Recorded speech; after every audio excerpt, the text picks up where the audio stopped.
Your gut isn't broken, your body is struggling to heal. And the worst part of this is that most doctors will tell you that the things that I'm going to talk about in this video don't matter, which is really sad. I wanted to speak to you today about how healing your gut, healing your digestive system helps your energy. I think most people try their hardest to do something about this, but we are led to believe that it's super complicated to heal your gut, that everybody has a lot of gut issues, which they do, but that's normal, which is not. Well, it's become normal, but it shouldn't be. There are multiple ways that you can help your digestive system. And one of those is definitely fermented foods. And you know that I'm all a bit obsessed about that. I have a book about it, Fermental. But not everybody can deal with fermented foods in the place they're in at the moment. So if you have histamine issues and that kind of thing going on, then you might find that fermented foods create a bit of a histamine outbreak in you. You know, so that's kind of allergy type symptoms. And that's something to then consider and to cut out high histamine foods. So that is fermented foods, but that's anything that's canned, that's in jars, that's dried, that's preserved, that's in packets from the supermarket. So if you're noticing that you have allergies or what feels like allergies, or you know, a lot of blocked noses, kind of swollen throat, you know, like a coldy, sinusy feelings, that kind of thing, then you probably have got a histamine issue going on. And a lot of people with long-term chronic health conditions do, either because of a histamine issue or because of MCAS, which is driving that. But all of this that I'm talking about is all healable, but it shouldn't be ignored. So, you know, if you're having those symptoms, then don't have high histamine foods. Cut those out for now. And in another video, I will talk about histamines and MCAS and things like that and how you can go about addressing those. But for now, let's continue with the digestive stuff. So definitely cut the histamine out anyway. If you, the high histamine foods, if you do feel that you've got any of the symptoms that I mentioned, because that's causing inflammation and that's causing more digestive issues.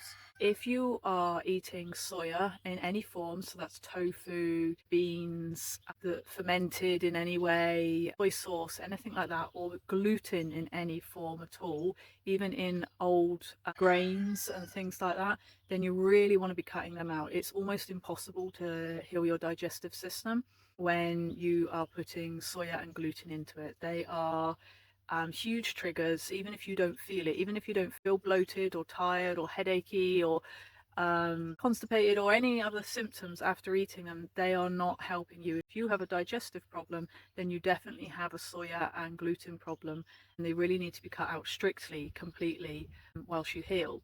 And maybe even long term for some people, but definitely whilst you're healing, because they are impairing the body's ability to get back to an equilibrium, particularly in the digestive system, but also they're driving autoimmune conditions and certain things like that as well. So that's out with the high histamine if you notice you've got allergy type things, and then strictly out with all glutens, all soyas, of any kind as well. So that gives the digestive system a more of an ability to heal itself.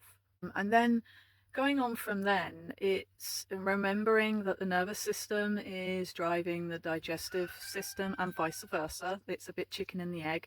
So any way you can help your nervous system to regulate and also to then go on to build resilience. And I have an ebook and a course about this below if you're interested in either, is going to help your digestive system. So if you can make sure to regulate as often as possible throughout the day, that might be with ear wiggling, or that might be with breathing or meditating, or whatever works for you personally. It's different for everybody. If you find ways to regulate throughout the day, that's going to help your digestive system to uptake nutrients, to be in a place where it can heal, and to definitely not be making things worse as well.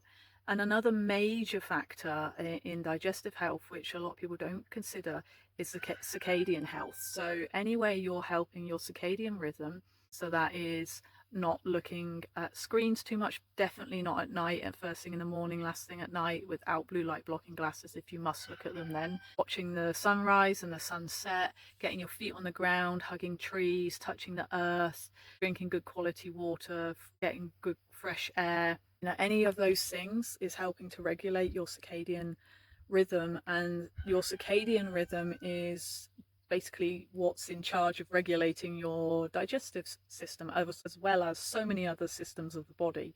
So if you can help to regulate your circadian health, you're going to help with your digestive health too. The thing that a lot of people don't factor in is everyone's thinking that they have too much acid. For most people, though, it's not enough acid in the body. Instead of taking antacids and various things like that, you want to be considering helping with bile salts and stuff. If you're finding you're bloated after meals, then it's quite likely that you don't have enough acid. So it's considering things like TUDCA or ox bile, that kind of thing, but slowly building up and slowly coming down off of them again after a few weeks or months whenever you start to feel better again. They're a temporary thing to bring balance back to the bile salts in the body and the body's ability to deal with fats and things. If you're finding that you have a lot of gas, that could be farting, that could be just windy, gassy in the body, that kind of thing, and a lot of bloating, that could be SIBO. And there is the wonderful SIBO yogurts that you can make, or you can actually take MCT oil before each meal. Just start with a really small amount and build up, because it's a really powerful antimicrobial, and that's going to help with bringing balance back to those areas of the body again, and helping the fermented foods or whatever else you're doing to help with the bacteria and stuff to really do its job as well.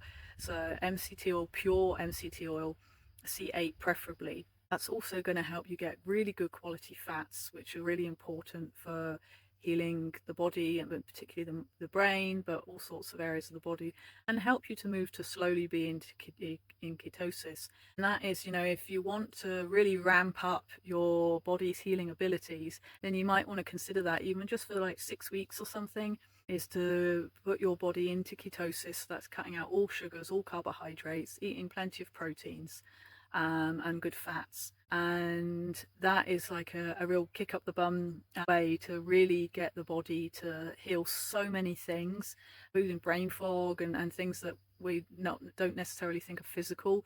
That's going to help your digestive system. That's going to help pretty much everything. So that's another option for you. So, there are quite a few things there, and none of them involve, apart from maybe a bit of MCT oil, none of them are involving huge amounts of supplements to heal leaky gut and stuff, because, pretty much everyone has leaky gut. But all the things I've mentioned will help heal that anyway, without weird and wonderful supplements from all over the world that, in all honesty, I've never seen anyone heal leaky gut or digestive problems from. And just eating in a much more natural way, thinking in a much more natural way, connecting in a much more natural way to nature, and just slowing stuff down. It's really slowing life down and being more present with your moments and with your day and your food and all of those things. So that's what I've got to share on how the gut, the digestive system helps with, what you can do to help the gut and the digestive system, and how that is going to help with your energy levels, your hormones, your mood, pretty much everything, particularly if you do move towards being in ketosis. That's going to tick so many boxes. It's going to reduce inflammation and so many other things. So if you have any questions at all, please feel free to pop them in the box below. And remember that I do offer 15-minute free consultations discovery calls for consultations. For anyone that's interested in learning more, learning how to really move away from really overcomplicating health, as we have all done, and into a much more natural rhythm and a much more natural way to listen to yourself and connect with nature again. So feel free to reach out, and I will speak to you soon. Ciao.